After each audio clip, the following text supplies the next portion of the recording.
அரப்பளீஸ்வரர் கோயில் வந்துட்டோம். ஆகாய கங்கை நீர்வீழ்ச்சி ரொம்ப பெரிய ஃபால்ஸாக இருக்குது.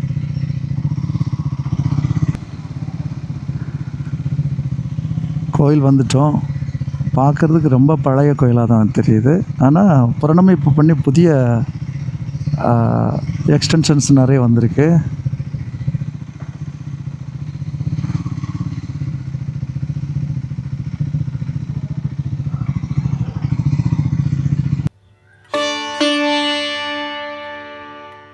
இந்த கோயிலை பார்த்த உடனே இதனுடைய பழமையும் சிறப்பையும் சொல்லிடலாம். கல்தளி அமைப்பு கொண்ட அழகான கோயில், நிறைய சிற்பங்கள் கொண்ட சுதையாலான சிற்பங்கள் கொண்ட விமானம் இருக்கக்கூடிய அழகான கோயில். இதனுடைய சிறப்பை விளக்குற வகையில் நிறைய போர்டு வச்சுருக்காங்க. இந்து சமய அறநிலைத்துறை அறம் வளர்த்த நாயகி உடனுரை அருள்மிகு அரப்பளீஸ்வரர் திருக்கோயில் 1300 ஆண்டுகள் பழமை வாய்ந்த அஸ்வினி நட்சத்திர பரிகார ஸ்தலம் அப்படின்னு குறிப்பிட்டிருக்காங்க. அது மட்டும் இல்லாமல் இதனுடைய கல்வெட்டு சிறப்புகளையும் பழமையின் சிறப்புகளையும் வளர்க்குறது போல் வேறொரு போர்டு வச்சுருக்காங்க. அதையும் நான் படிக்கிறேன். 7ஆம் நூற்றாண்டை சேர்ந்த சைவ நாயன்மார்களான திருநாவுக்கரசர் திருஞான சம்பந்தரால் பாடப்பட்ட வைப்புத்தலம் இது. திருநாவுக்கரசர் இந்த கோயிலை கொல்லி குளிர் அறப்பள்ளி என்றும் கள்ளார் கமல் கொல்லி அறப்பள்ளி என்றும் பாடியிருக்கிறாரு. இவரது சமகாலத்தவரான திருஞான சம்பந்தர் திருத்தல கோல பதிகத்தில் அறப்பள்ளி என்று பாடியிருக்கிறாரு. அரப்பளீஸ்வரர் கோயிலுக்குள்ள 19 பழமையான கல்வெட்டுகள் இருக்குது. பெரும்பாலும் சோழர்களோட கல்வெட்டு அதிகமாக இருக்குது. பராந்தக சோழனின் பேரனும் கண்டாராதித்த சோழனின் மகனுமான உத்தம சோழன் காலத்து 5 கல்வெட்டுகள் இந்த கோயிலுக்குள்ளே இருக்குது. சோழ பேரரசர்களான ராஜேந்திர சோழன், 1ஆம் குலோத்துங்கல் சோழன், 2ஆம் ராஜாதிராஜன் கல்வெட்டுகள் இந்த கோயிலுக்குள்ளே இருக்குது. இந்த கல்வெட்டுகள் மூலம் இந்த கோயிலோட பெருமையும் சிறப்பும் பிரம்மாண்டமும் உங்களுக்கு தெரிஞ்சுக்கணும்னு நினைக்கிறேன். அதனால தான் சொன்னேன், இந்த கோயிலுக்கு வந்தீங்கன்னா தமிழர்களோட முழு வரலாற்றையும் அறிய முடியும் அப்படின்னு தான். அதனால தான் கொல்லிமலைக்கும் தமிழர்களோட வரலாற்றுக்கும் பெரிய சம்பந்தம் இருக்குதுன்னு அதனால தான் நான் சொன்னேன்.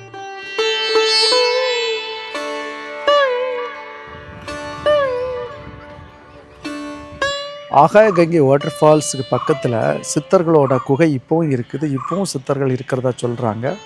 ஆனால் இந்த பகுதியில், இந்த கொல்லிமலையில் நிறைய சித்தர்கள், அந்த 18 சித்தர்களில் நிறைய சித்தர்கள் இந்த பகுதியில் தங்கி இந்த கோயிலை வழிபட்டதாக சொல்கிறாங்க.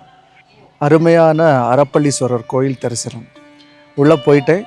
இந்த கோயிலோட பழமையை சொல்லணும்னா 7ஆம் நூற்றாண்டு பகுதியை சேர்ந்த திருஞான சம்பந்தர், திருநாவுக்கரசர் எல்லாமே பாடின கோயில். அப்போது அதுக்கு முன்னாடி இந்த கோயில் கண்டிப்பாக இருந்திருக்கணும். அந்த அளவுக்கு பழமையான கோயில். இப்போ கட்டடம் வந்துட்டு நிறைய முறை புனரமைப்பு பண்ணியிருப்பாங்க, மாற்றங்கள் வந்திருக்கும். ஆனால் அந்த கோயில் வந்துட்டு ரொம்ப பழமையான கோயில். இந்த கோயில் கொல்லிமலைன்னு சொன்னாலே இந்த கோயில் கண்டிப்பாக வரலாற்று பகுதியில் இடம் பிடிக்கக்கூடிய கோயில். உள்ளே போனேன், அருமையான தரிசனம். இனி அடுத்தது வந்துட்டு அடுத்த பிளேஸுக்கு போகலாம். கொல்லிமலையோட அரப்பளீஸ்வரர் கோயிலேருந்து கிளம்பிட்டோம். இனி நேராக எட்டுக்கையம்மன் கோயிலுக்கு போக போகிறோம்.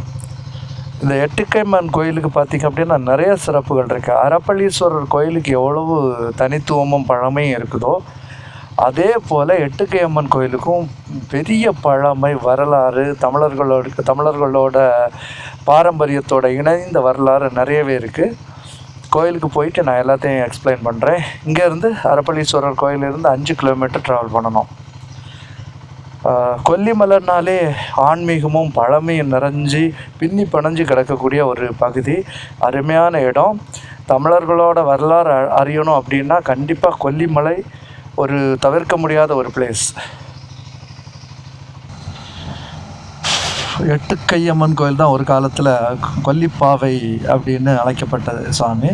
இலக்கியங்களில் கொற்றவை அப்படின்னு அழைக்கப்பட்ட கடவுள் இதுதான். தமிழர்களோட பழம்பெருங்கடவுள் இந்த கொற்றவை. அப்புறம் கொல்லிப்பாவைன்னு அழைக்கப்பட்டிருக்கு இப்போ எட்டுக்கையம்மன் அப்படின்னு. பழங்குடி மக்களோட குலதெய்வமாக இப்போ கருதப்படுற சாமி இது. ஆனால் இது தமிழர்களோட பழம்பெரும் தெய்வம்.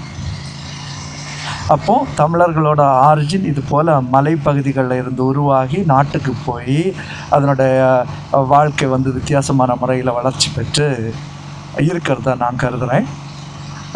இப்போவும் இயற்கை வளங்கள் அப்புறம் நல்ல பண்பாடுகள் இங்கே தான் இது ஃபாலோ செய்யப்படுது.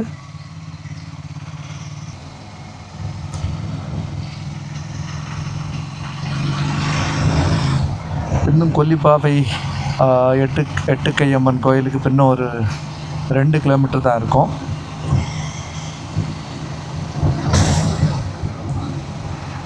பொதுவாக இந்த மாதிரி தெய்வங்கள் வந்து நாட்டுப்புற தெய்வங்களாக இருக்கிறதுனால பெரிய அளவில் கட்டிடங்கள் வழிபாட்டு தலங்கள் இருக்காது. ரோட் கன்ஸ்ட்ரக்ஷன் பண்ணிகிட்ருக்காங்க. இலவச நீர்மோர் மூலிகை கஞ்சி. இலவச நீர்மோர் மூலிகை கஞ்சி. வள்ளலார் தர்மசாலை, வள்ளலார் குடியில் ஒன்று இருக்குது. வள்ளலாரோட பிரின்சிபல் நம்ம எல்லாருக்குமே தெரியும். எல்லாருக்கும் எப்போதும் உணவு கொடுக்கணும் அப்படிங்கிறது தான் அவரோட பிரின்சிபல். அதான் வள்ளலார் போனதுக்கு அப்புறமும் அவரோட பிரின்சிபல் வந்து வள்ளலாரை பின்பற்றக்கூடிய பக்தர்களால் கடைபிடிக்கப்பட்டு வருது. வள்ளலார் குடியில் இருக்குது. அதில் பார்த்திங்கன்னா நீர் மோர் எல்லாமே ஃப்ரீயாக கொடுக்குறாங்க. இது ஓலையார். ஆனால் இப்போ சிறிய கிராமம் போல் நமக்கு தோணுது. இது எல்லா வசதிகளும் இருக்கு. ஆனால் பின்னும் எட்டுக்கையம்மன் கோயிலுக்கு பின்னும் 3 கிலோமீட்டர் போட்டிருக்கு. மாசிலா அருவி. ஓகே, நான் வழி மாறிட்டேன்னு நினைக்கிறேன். அதான் அங்கே 2 கிலோமீட்டர் போட்டு அப்புறம் தூரத்தில் தள்ளி வந்ததுக்கப்புறம் 2 கிலோமீட்டர் போட்டிருக்கேன். ஏன்னா 2 வண்டி நடு ரோட்டில் விட்டு பேசிகிட்டு இருக்காங்க. விட்டுட்டாங்க.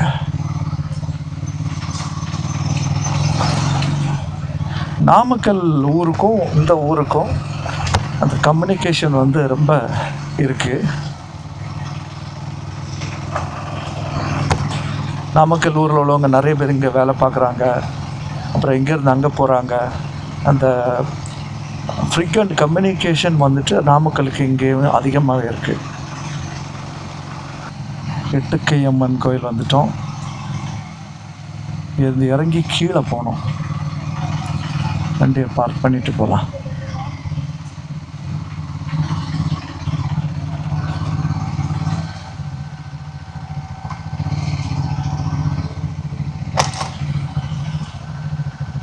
இதுதான் எட்டுக்கையம்மன் கோயில் என்ட்ரன்ஸு.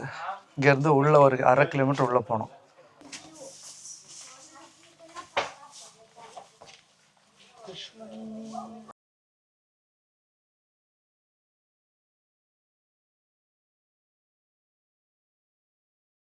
காட்டு வெங்காயம்.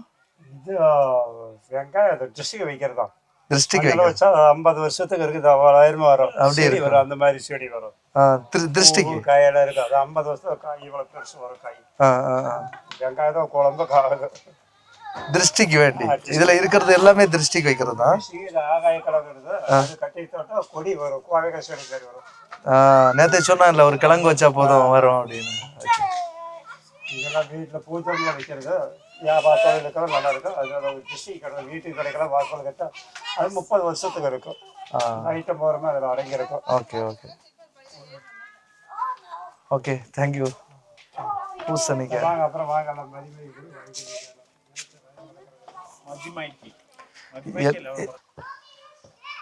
மெயின் ரோட்ல இருந்து கிட்டத்தட்ட ஒரு 1/2 கிலோமீட்டர் உள்ள நடந்து தான் கோயிலுக்கு வரணும்.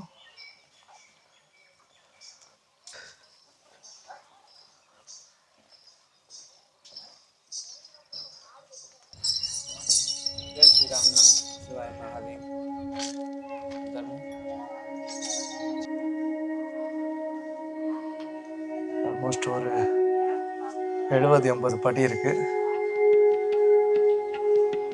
ரொம்ப பழமையான பாரம்பரியமிக்க கோயில், நாட்டுப்புற கோயில், கொற்றவையோட கோயில்.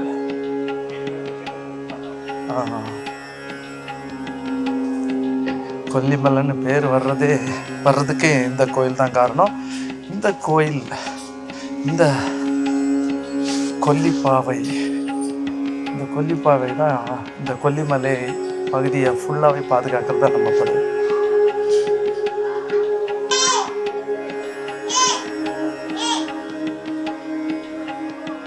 இந்த கோயிலோட ஸ்பெஷல் என்ன அப்படின்னா, ஏதாவது மனசுக்குள்ளே எண்ணிட்டு இதில் கட்டி வச்சா நிறைவேறும் அப்படின்னு சொல்கிறாங்க. அது மட்டும் இல்லாமல் இங்கே பாருங்கள், நிறைய பூட்டு கட்டியிருக்காங்க. இதை கட்டி வேண்டுதல் பண்ணால் வீட்டில் உள்ள எல்லா கடன் தொல்லையும் தீரும் அப்படின்னு சொல்கிறாங்க. அது மட்டும் இல்லாமல் நிறைய வேண்டுதல் இந்த கோயிலுக்கு இருக்குது. அவ்வளோ சிறப்பான கோயில், காளி கோயில். எவ்வளோ இது கட்டியிருக்காங்க பாருங்கள். இங்கே வரக்கூடிய ஆட்கள் எல்லாமே இந்த மாதிரி வேண்டுதல் வச்சு கட்டுறாங்க. வித்தியாசமான வேண்டுதல் இந்த கோயிலில். ஏதோ துணியை வச்சு அந்த ஒரு செட்டப்பாக பண்ணியிருக்காங்க. வித்தியாசமான ஒரு வேண்டுதலாக இருக்குது. ரொம்ப பவர்ஃபுல்லான தெய்வம்னு நம்ம படுது. அப்புறம் கல்களை அடுக்கி வச்சுருக்காங்க. அதுவும் வித்தியாசமான ஒரு வேண்டுதல். பாருங்கள், இந்த பகுதியில் நிற்கிறது அவ்வளோமே மலேசியாவிலிருந்து வந்த பக்தர்கள்.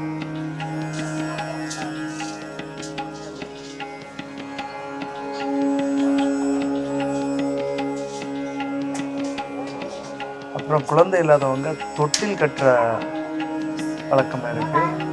அதுவும் ஒரு வகையான வேண்டுதல். இந்த கோயிலோட முன்மண்டபத்தில் இருக்கக்கூடிய கூரை பார்த்திங்க அப்படின்னா நடிகர் லாரன்ஸ் வந்து உபயம் பண்ணதாக போட்டிருக்கு. அப்படின்னா இந்த கோயிலுக்கு நடிகர் லாரன்ஸ் கூட அடிக்கடி வந்து வழிபட்டு போகிறது நமக்கு தெரியுது. ரொம்பவும் பழமையான கோயில். கண்டிப்பாக வந்து பாருங்கள். நம்முடைய நாட்டுப்புற தெய்வ வழிபாட்டில் இது போன்ற கோயில்கள் நிறையவே ரொம்ப பழமையாக தாங்கிக்கிட்டு சிறப்புற இருக்குது.